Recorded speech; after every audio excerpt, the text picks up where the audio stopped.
The modern day streaming services are a complete and utter mess. What an original statement. There is a massive amount of streaming services flowing in since the year of 2020, and boy has it stirred up something. Over the last couple years, the influx of these has made so many problems occur in the once simple system. The whole idea was proposed as a simpler solution to cable, but honestly has reached the price of cable and is gently more complex than cable now. It truly is awful that something like this was overcomplicated, as it hurts the audience that attach themselves to these and the art form of TV and movie. So today, we are going to dive into the idea and existence of streaming services. For your knowledge, I was a child who dealt with cable, and I was also around for the growth of streaming services, so I'm not going to have any bias towards either one, because the streaming service industry is in a real tight spot, and I think it could collapse on itself entirely, or even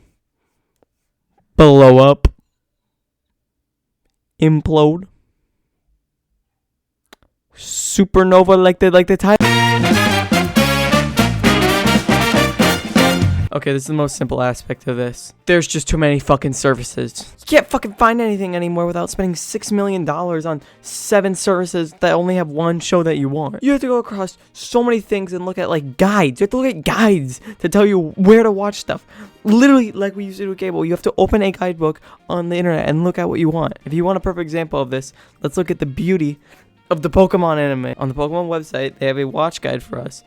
And let's look and try to help my little kid Timmy right here, who loves Pokemon. Let's help him watch the whole anime, because he's just really been wanting to watch it. Well, first we start on Netflix to watch the first season, then we switch to Prime to watch the second season of Kanto, then we stay here for all of Gold and Silver season 3 and 5, and Ruby and Sapphire for 6 and 9, which can also be watched on Freevee. How nice for them to give us that option. So maybe this isn't so complex. Okay, so now we go to Hoopla, kind of sounds like malware, whatever, to watch the Diamond and Pearl seasons 10 through 12 and some of the movies. Then the 13th on Prime. Remember, Prime isn't free, and you're paying about $21 per season since it doesn't come with Prime, so we have to hop around. Then we go to Tubi for Black and White seasons 14 through 16, and Hulu for 17 through 19, X, Y, and Z, and more, whatever the fucking ever that means. Then we go back to Prime to pay a fuck ton for seasons 20 to 22 of Sun and Moon, and finally back to Netflix, to the Netflix only season Journeys for seasons 23 to 25, because Journeys is a Netflix exclusive. It's just that easy, guys. Make sure to hit like and subscribe, because I just explained how to watch fucking Pokemon. The fact that someone made that fucking list, and then they looked at it and they're like, yeah, they'll get this, they'll understand this, blows my mind. Especially to younger, older audiences who may not be able to comprehend this kind of intensity of a list. It can really harm you wanting to watch something and you wanting to pay something. When TV shows and movies are broken apart or locked to a service that you would only use for that specific TV show or movie, it kind of takes away the convenience that was a key part of streaming services in the early days. Imagine there was this big ass restaurant with 100 different items, and then it breaks into 10 smaller restaurants with 10 items. You may like some of the items, but not all 100, and traveling back and forth and spending money at these places can feel like an enormous waste. And on the topic of spending,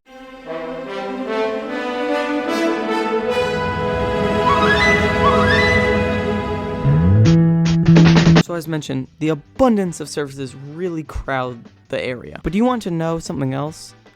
Most of these services cost money, and not a small amount. Like when Netflix started, it was $10 a month, maybe even less than that, and you got no ads, nothing of the sort. It was a huge improvement over cable, which was $75 and had an abundance of ads. As well, Netflix was just simpler to understand. But now with 10 different services, you are actually looking at spending more than the average cable box. And some of these services still have fucking ads. Now obviously you don't buy every single service, but it's still a problem, especially the fact that sometimes you forget that you own these services, so you end up paying monthly. That's the other problem, you pay monthly, and you may not realize that, and you've just lost $20 on 2 services you're not paying for. The other day, I went on Peacock to check if I wanted to maybe spend a little extra because I was trying to rewatch a show I really like, and I have it. I have Peacock. I didn't know I had it because there's so many services and it gets lost in the mix. Especially with the increase in inflation, these prices are getting insane. And with more and more ads being introduced, it's absurd. And this comes up again with so much of the content split between services. You may buy a service for a couple things, but you're spending $10 a month to watch one show. Why are you doing that? Because it's that one show. It's the only place where that one show is, but there's nothing else on here you want to watch. So you might as well just keep spending money on the one show. At least with cable, you had incentive to tune in different channels with the content and ads.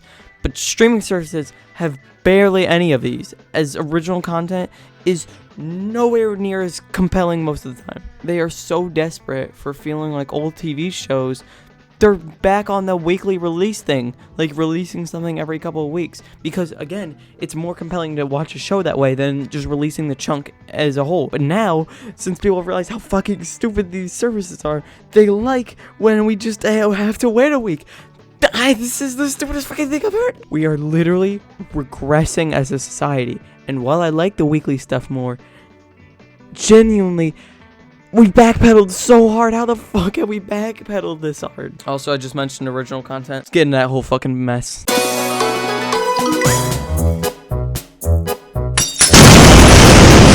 When the first set of original content came out, it was fascinating. They're making their own things now. Because they started beating cable TV, they needed to make their own things. And you really realize how these services were made for watching, and that the people who originally made these services did not intend to become studios. Netflix is generally one of the fucking biggest piles of heaping garbage ever. Just all the original content. Barely any of it's good, besides like the one like indie thing they made fucking fund. It's insane. While not all things on all services are bad, you really realize that instead of getting services for a specific show or movie, you're getting services for something you've never watched. Which, like, good to them. Props to them. If they can make you want to get a service for a TV show you've never watched, that's good.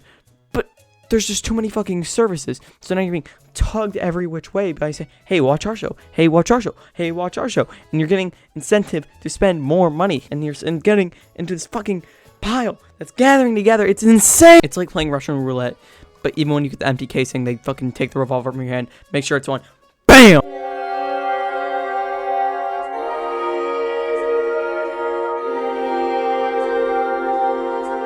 Now, someone who has grown up with this stuff, I get it in a way. I can contemplate it, and while it pisses me off, because I've mentioned a lot of stuff that pisses me off, I understand it. I understand how the format works. But I always truly feel bad for the people who don't get it in a way. As I have said a bunch, this is supposed to be remarked as user-friendly and easy to understand. But god damn it, a lot of these people don't get it. They made everyone mad by making their shit 10 times more complicated to understand. This confused audience tends to be on like the older side. So, you know, they've grown up with cable. My grandpa, big into westerns. He loves westerns, but a lot of classic westerns aren't represented on the big streaming services. And so he's going around looking across all these services for something, and he just can't find it because they're so disrespectful to older media. That's a whole other problem with the streaming service genre, the respect for classic media. So these people have lost truly what they wanted when they had cable, because there were dedicated channels to everything.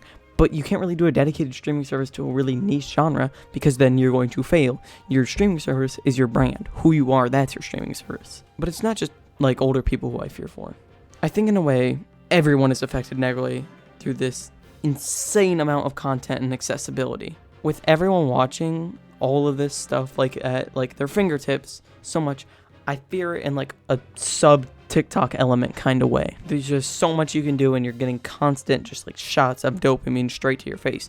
You're watching this TV 24/7, you're getting it. And that's really not good for us as people. I think they're having studies to show that like all the negative effects that modern technology is bringing us to. The more and more we go into the future, the more our senses fill, and we get this constant dopamine fill. And while I don't think it's as harmful as like TikTok or YouTube Shorts, I think patience is an important element that the further we go on is being lost to the future generation. Like me, I'm incredibly impatient, and most likely because of all the technology I rely on. But that's more diving into the problems with our modern day technology and how it's going to harm our society and children. And that's not really a catchy title. That's not what y'all clicked on here for. So we're going to go to the conclusion.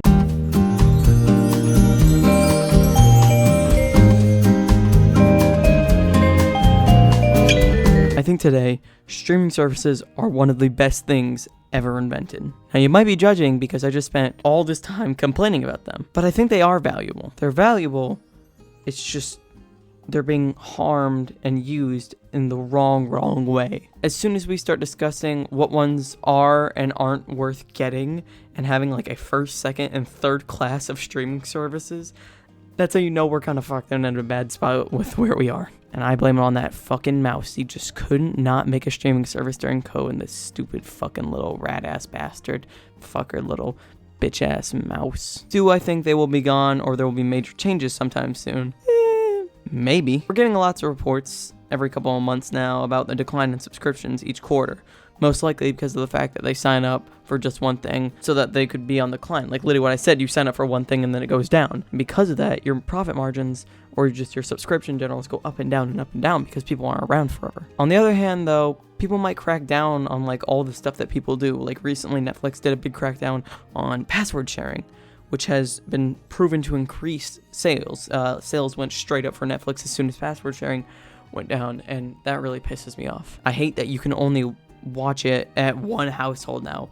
It's so stupid, and it really, again, takes away the elements that were so prevalent when you originally detailed Netflix. It's like we're ripping everything down so we're just a media conglomerate. But that's all I really want to say. I obviously could have gone into much more detail. There's a lot more services, and like I could again have gone through like the hierarchy of the services, and I didn't even dive into like free services like Tubi, but you know, that's another rabbit hole. They contribute to some of the funniest movies of all time. I'm content, and maybe I'll discuss more when services have more things going on. Maybe like the next big change in services, I'll talk about it again. There are mergers happening like 24/7 now, which is nice because that way we cut down on the services. So maybe in like a year or two, the landscape will completely be changed. One can only hope. So after all my scientific research on these services, I want to promote my new service for the blind deaf. And you want to know something? You guys are my first subjects. Please test it out and tell me how it works. Thank you very much.